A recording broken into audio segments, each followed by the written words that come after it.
Hey everyone, welcome to story B. समझो आप अभी एथेंस में हो एंड साल है 797 एंड आपकी माँ एथेंस की क्वीन है। तो अभी यू विल फील ना कि लाइफ सॉर्टेड है, लजीज खाना एंड आराम करो, बाकी सब क्वीन देख लेगी क्योंकि she is your mom. But वही मॉम तुम्हारे पास आके तुम्हारी आंखें नोच ले तो आपको कैसा लगेगा? ऐसे ही कुछ किया था क्वीन आयरीन ने, जिसने अपने बेटे को तक नहीं बख्शा। इसी वजह से वो हिस्ट्री की one of the most evil queen कहलाती है। If she could do this to her son, then imagine अपने प्रजा का क्या हाल करती होगी वो। अराउंड 755 के साल में आयरीन करके एक लड़की बॉर्न हुई थी एथेंस में। She was an orphan, but जैसे जैसे वो बड़ी होती गई तो उसकी खूबसूरती की चर्चा पूरे शहर में फैल गई। उस समय एथेंस को कॉन्स्टेंटाइन द फिफ्थ रूल कर रहे थे एंड वो अपने बेटे के लिए एक ब्राइड ढूंढ रहे थे एंड ही वांटेड कि सबसे ब्यूटीफुल लड़की उनके बेटे से शादी करे। तो इसलिए एक ब्यूटी पैजेंट जैसा इवेंट उन्होंने रखा। यहाँ पे कई लड़कियां आई एंड उनमें से एक आयरीन भी थी। कॉन्स्टेंटाइन को वो पसंद आई एंड उन्होंने उसे चुन लिया अपने बेटे के लिए। उनके बेटे का नाम लियो द फोर्थ था। 3 नवंबर 769 को आयरीन एंड लियो की शादी हुई। शादी के बाद अल्टीमेटली थ्रोन गया लियो को एंड वो एम्परर बन गया। तब आयरीन बनी एथेंस की एम्प्रेस। तो इस तरह एक नॉर्मल सी लड़की एथेंस की क्वीन बनी। लियो एक काफी अच्छा रूलर था। उसके रिलीजियस बिलीव्स इवन इफ आम इंसानों से एट टाइम्स डिफर करते, स्टिल वो किसी पे भी अपने बिलीव्स थोपता नहीं। पर आयरीन थोड़ी अलग थी। एम्प्रेस बनने के बाद जो पावर्स आए उसके पास, उसका वो गलत इस्तेमाल करने लगी, जिस वजह से लियो उससे झगड़ता। फिर 14 जनवरी 771 को आयरीन ने एक लड़के को जन्म दिया जिसका नाम रखा गया कॉन्स्टेंटाइन द सिक्स्थ। पैलेस में सबको लगा कि बच्चा होने के बाद लियो एंड आयरीन के रिलेशन सुधरेंगे, बट वो और भी ज्यादा लड़ने लगे। इतना ज्यादा इनमें झगड़ा होता था कि एक पॉइंट के बाद लियो ने डिसाइड किया कि वो आयरीन के साथ कोई रिलेशन नहीं रखेंगे। Just on paper they would be married. कुछ साल बाद लियो अचानक बीमार पड़ गया एंड फीवर की वजह से ही पास्ड अवे। तब ही वॉज 30 ईयर्स ओल्ड। लियो के जाने के बाद थ्रोन गया उनके बेटे कॉन्स्टेंटाइन द सिक्स्थ को। इस वजह से एम्प्रेस का जो टाइटल था आयरीन के पास, वो उनसे छीन लिया गया एंड क्योंकि उनका बेटा सिर्फ 9 साल का था तो उसके बिहाफ पे वो रूल कर सकती थी, ये बोला गया। तो पति के जाने के बाद आयरीन को रीजेंट करके एक टाइटल मिला, यानी कि वो अपने बेटे के बिहाफ पे रूल करेगी। बट आयरीन इससे खुश नहीं थी कि उसका थ्रोन उससे छीन लिया गया है। खुद के ही बेटे से वो जेलस फील करती। ऑल्सो रॉयल कोर्ट में ऐसे भी कुछ लोग थे जो लियो के मरने के बाद आयरीन के अगेंस्ट प्लॉटिंग करने लगे। वो थ्रोन पे लियो के बेटे की जगह लियो के भाई को देखना चाहते थे। पर आयरीन को जैसे ये समझा, उसने रॉयल कोर्ट के वो सभी सलाहकारों को निकाल दिया क्योंकि उसे उन पे भरोसा नहीं था। उसके बाद उसने अपने भरोसेमंद लोगों को काम पे रखा। आयरीन हमेशा डरी हुई रहती क्योंकि अभी वो एम्प्रेस नहीं बल्कि रीजेंट थी एंड पास्ट में एम्प्रेस मार्टिना नाम की एक औरत थी जिसके साथ भी ऐसे ही कुछ हुआ था। उसके पति के मरने के बाद वो रीजेंट बन गई थी, बट एंड में उसका जीप काट दिया गया था एंड महल से उसे बेदखल कर दिया गया था। तो आयरीन को हमेशा ये डर रहता कि कहीं उसके साथ भी ऐसा कुछ ना हो जाए। सो ऐसे सिचुएशन को अवॉइड करने के लिए वो हमेशा अपने पावर का दबाव लोगों पे दिखाती सो दैट लोग उससे डरे। उसके रिलीजियस बिलीव्स तभी काफी अलग थे एंड चर्च के लोगों के बिलीव्स अलग थे।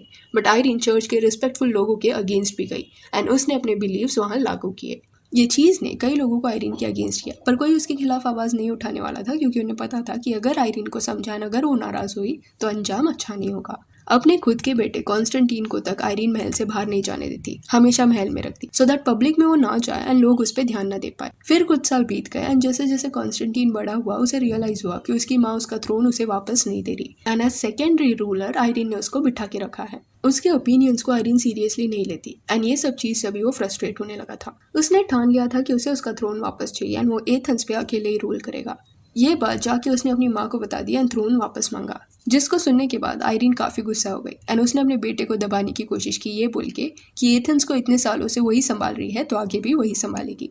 थ्रोन दोनों को चाहिए था एंड इस वजह से माँ बेटे एक दूसरे को नापसंद करने लगे। दोनों के पास अपने अपने ट्रस्टेड लोग थे एंड कॉन्स्टेंटाइन को जब लगा कि उसे वो रिस्पेक्टफुल पोजीशन नहीं मिल रहा लोगों की नजर में, तब उसने फैसला किया टू कंस्पायर अगेंस्ट आयरीन। उसने अपने भरोसेमंद लोगों को इकट्ठा किया एंड साथ में मिलकर आयरीन के अगेंस्ट एथेंस के लोगों को भड़काने का एक प्लान बनाया सो दैट लोग ही थ्रोन से आयरीन को हटा दे एंड फिर अकेले ही एज एम्परर कॉन्स्टेंटाइन सब पे रूल कर पाता। बट ये प्लान के बारे में आयरीन को पता चल गया, जिसके बाद उसने जबरदस्ती अपने बेटे को रॉयल कोर्ट के सामने हाजिर किया एंड ये बोला कि ये जो प्लान है वो अपने ही देश के लोगों को धोखा देने जैसा हो गया है एंड ये गलती की सजा ये होगी कि तुम ओथ लोगे कि फिर से कभी ऐसा कुछ कंस्पायर मेरे अगेंस्ट नहीं करोगे एंड तुम मुझे जस्ट एज रीजेंट नहीं बट एक वैलिड को रूलर घोषित करोगे। एथेंस की हिस्ट्री में ये कभी नहीं हुआ था कि एक रीजेंट फिर से एम्प्रेस बनी हो, बट आयरीन के दबाव की वजह से कॉन्स्टेंटाइन मान गया एंड उसने आयरीन को को रूलर डिक्लेयर कर दिया, जिसके बाद आयरीन को थ्रोन वापस मिला। बट अभी भी वो सेटिस्फाइड नहीं थी, उसे उसके बेटे पे भरोसा नहीं था। शी वॉज स्कैर्ड कि कहीं वो वापस थ्रोन लेने ना आ जाए, इसलिए उसने प्लान बनाया उसके अगेंस्ट। आयरीन का जो बेटा था ना, वो थोड़ा गुस्सैल था एंड बिल्कुल भी एक काइंड रूलर नहीं था। एंड एथेंस की जनता उसे पसंद नहीं करती। वैसे तो एथेंस के लोगों के लिए आयरीन रूल करे या कॉन्स्टेंटीन एक ही चीज थी, क्योंकि दोनों भी काइंड नहीं थे।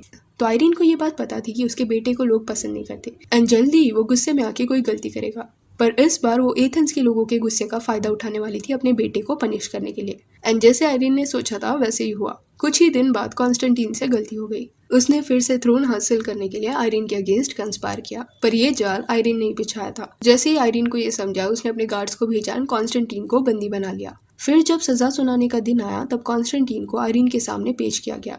तब आयरीन ने कहा कि कॉन्स्टेंटीन ने अपना ओथ तोड़ा है। उसने कहा था कि वो मेरे अगेंस्ट कंस्पायर नहीं करेगा, बट उसने किया, इसलिए उसे सजा होगी।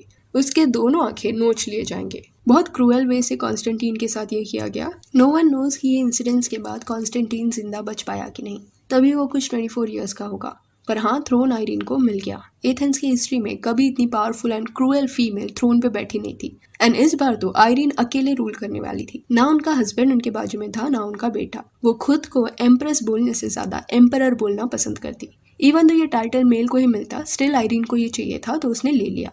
कुछ 5 साल तक उसने ऐसा रूल किया, पर एक्चुअल में इफ यू सी तो थ्रोन आयरीन के पास ऑलमोस्ट 27 ईयर्स तक था। जब लियो जिंदा था तब वो एम्प्रेस थी। उसके बाद वो अपने बेटे के बिहाफ पे थ्रोन संभालती गई।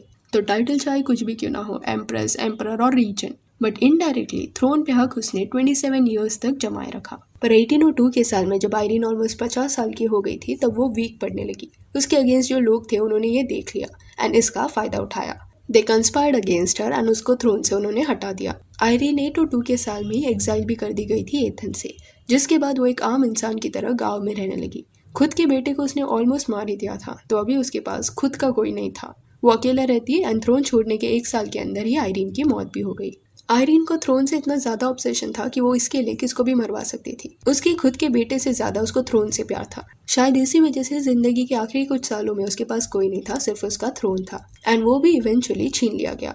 एंड यही सब पागलपन की वजह से एथेंस के लोगों ने उसे मोस्ट इविल क्वीन का टाइटल दिया। So yeah that's it. Do let me know what is your take on this story and if you want you can follow us on Instagram, जिसका लिंक आपको description में मिल जाएगा। और ये video अच्छी लगी हो तो लाइक एंड शेयर करें और ऐसे और अपडेट्स के लिए चैनल को प्लीज सब्सक्राइब करें।